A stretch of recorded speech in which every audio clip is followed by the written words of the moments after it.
Hello, this is GeoTechland, and today I'll be talking about Google's Stadia, which is Google's game streaming service that is coming later this year. According to them, this will be powered using Vulkan, Linux, and some custom AMD GPUs. All in all, that should give you a hint of what I feel about this, and I personally feel that it will actually help gaming on Linux. But there are a few things we should watch out for.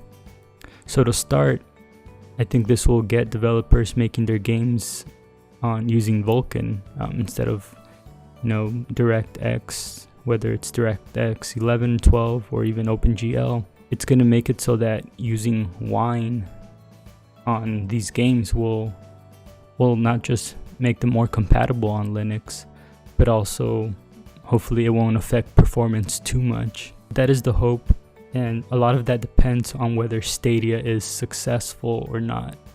And when it comes to that, we definitely don't want Stadia to be too successful, because then we'll have the issue where, let's say in the near future, Linux on desktop has taken over, and maybe let's say it has 90% market share, or let's say 80% market share.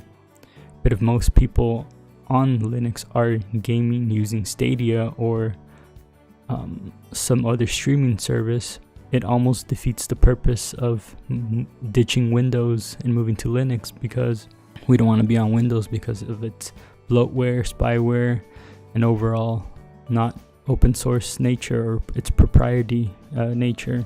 And if they're using Stadia, they're potentially being tracked and their data mined, which defeats the purpose of being on desktop Linux. So I don't want it to be too successful. So again, in short, the hope is this will get games to be on Vulkan, which will hopefully incentivize developers to release the games not just on Windows, but on Linux, like on Steam or GOG. And if they don't, at least we'll be able to use Wine to run the games, and it'll perform a lot better. So those are my thoughts on this Project Stadia here. As to whether Stadia will be successful or not, I somewhat doubt it because of the bandwidth limitations. But Google's powerful enough where they could potentially get things done. And again, I'm only mildly rooting for this, just in the scenario where it helps gaming on Linux. So those are my thoughts, and what do you guys think? Do you guys like Google Stadia? Do you think this will help Linux gaming as well? Leave a comment below, and if you like this video, thank you for watching. Don't forget to like, share, subscribe, and I will see you guys next time.